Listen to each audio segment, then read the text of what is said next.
Here are your pants and sweater. Now get out of this apartment, my husband shouted, waving my own clothes in front of my face. His eyes burned with fury, and the veins in his neck were bulging. I had never seen Igor like this before, as if he had been replaced by someone else. But this is my apartment, Igor. Mine! I cried through tears, trying to reach for my documents, which he was holding in his other hand high above his head. I bought it with my own money. I couldn't care. Less about your money, he spat. Live wherever you want, just not here. I'm sick of your righteousness, your moralizing. Igor, don't drink. Igor, get a job. Igor, act like a man. I've had enough. I stood in the middle of the hallway in my bathrobe, barefoot, unable to believe what was happening. Just yesterday we were still a family, even if not a very happy one. For the past 6 months, Igor had been unemployed, drinking heavily, and becoming more aggressive, but it had never come to physical violence. And this morning, all I had done was ask him to go to a job interview I had arranged through acquaintances. Igor, stop. What's wrong with you? I tried to touch his arm, but he jerked it away sharply. What's wrong with me?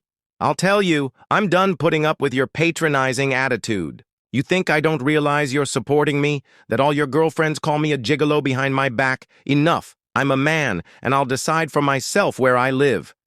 But where will I go? It's October. It's cold. Not my problem. Igor threw a bag with hastily packed clothes at my feet. You've got plenty of rich friends. Go ask them for help. Just leave me alone. The door slammed so hard the windows rattled. I stood in the stairwell in my slippers and robe, clutching the bag in my hands. My ears were ringing and something painful squeezed in my chest. 5 years of marriage.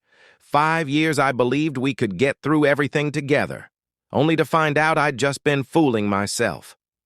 Tears blurred my vision, and I didn't. Immediately noticed the door of the neighboring apartment crack open. Through the gap appeared the worried face of Anton Viktorovich, our neighbor from the 3rd floor. Lena, he called softly. What happened? I quickly wiped my tears and tried to smile, but it came out pathetic.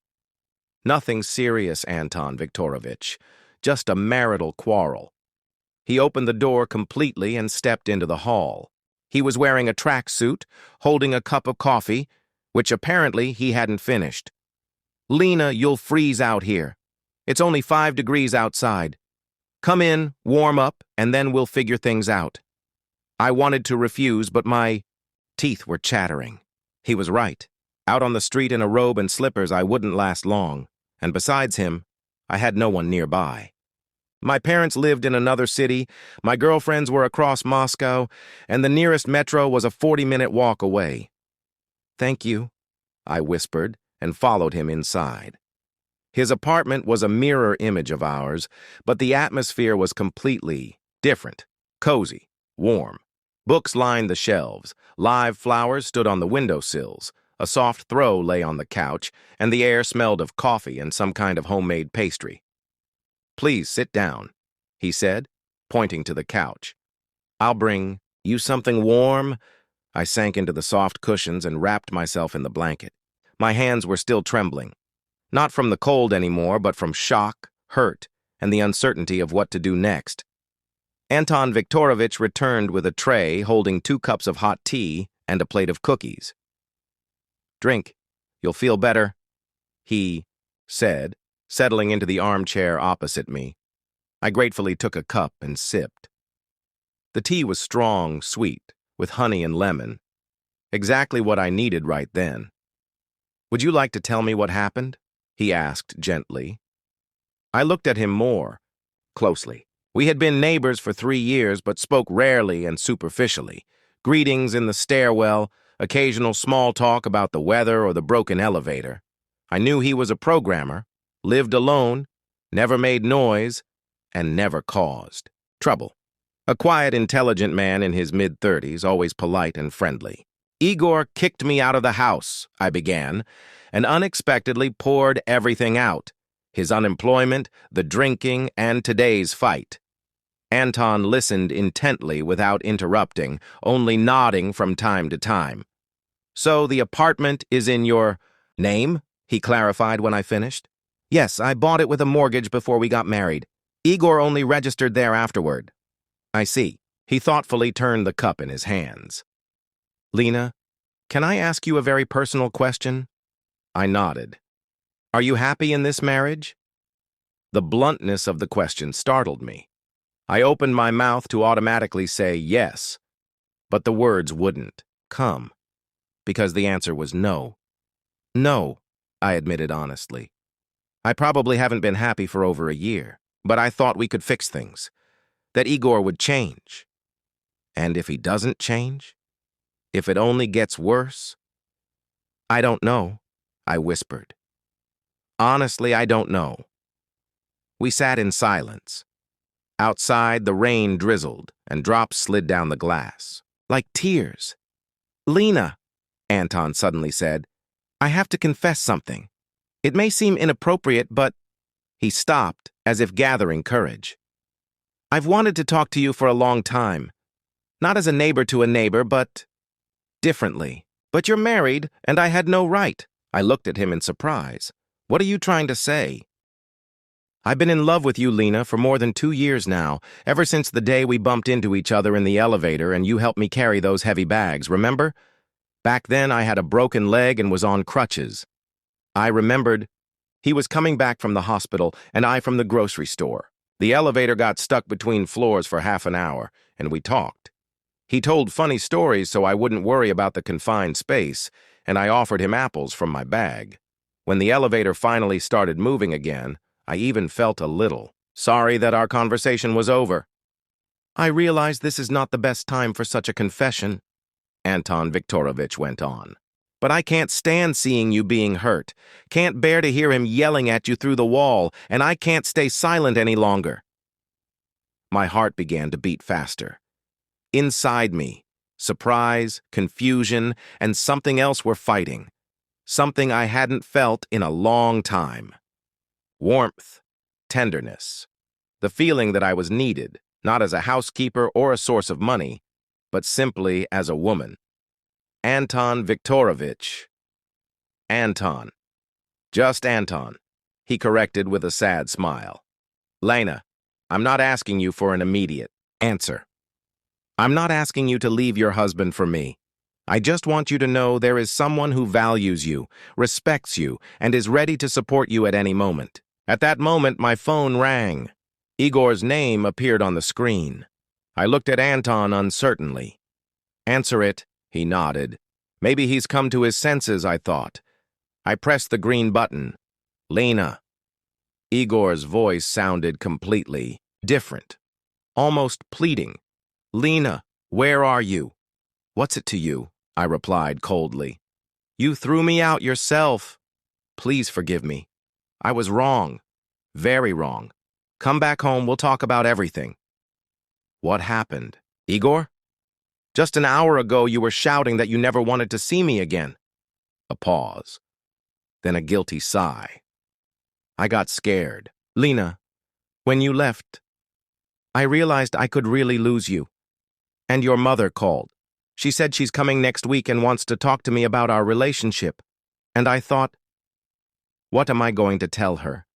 That I threw my own wife out of our own apartment? I shook my head.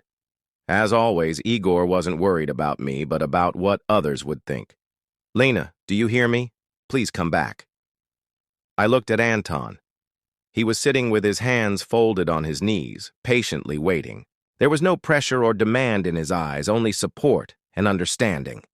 Igor, I finally said, I will come back, but not because you're asking me, because it's my apartment, and we are going to have a serious talk about our future. Of course, we'll discuss everything. I'll change, I promise. I hung up and sighed. You're going back to him, Anton stated. Yes, but not to the old life. I got up from the couch and carefully folded the blanket. Anton, thank you for everything. For the tea, for your support, for your words. They mean a lot to me. He also stood up.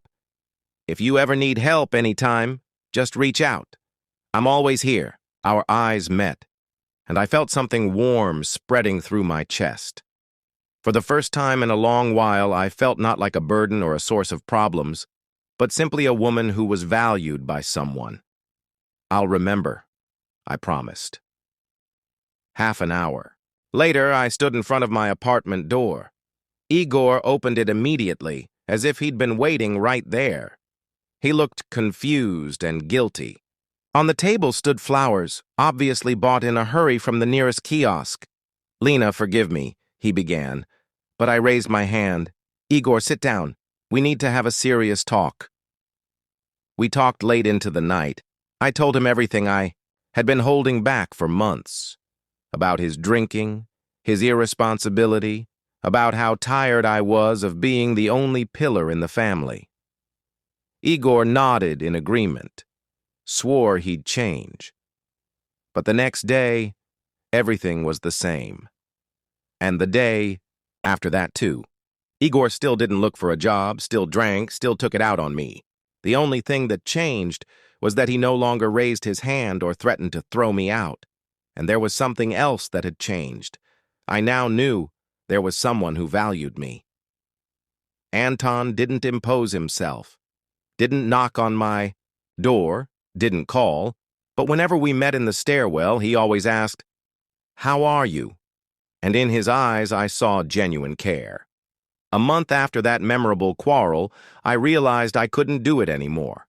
I couldn't live in a house where I wasn't respected. I couldn't go to work every day and spend my earnings on my husband's alcohol. I couldn't keep lying to myself that everything would work out. I filed for divorce. Igor first threatened me, then begged, then threatened again. But the apartment documents were in my name, so he couldn't throw me out. But I could throw him out. On the day Igor finally moved out, there was a knock at the door. Anton stood on the threshold with a bouquet of white roses. "Congratulations on your freedom," he said with a smile. "How do you know?" "I saw him moving his things, and I thought you might need some support." I took the flowers and inhaled their fragrance. They smelled like spring, hope, a new life. "Anton," I said, "would you like to come in for some tea? I have some great cookies." He smiled, that same warm smile that had comforted me in the hardest days. "With pleasure, Lena." We drank tea, talked, laughed, and outside the window the sun was shining. And I realized that my new life was just beginning. A life where I was valued, respected, and loved simply for being who I was. Sometimes, to change everything, all it takes is one phone call or one person willing to extend a helping hand in your darkest hour.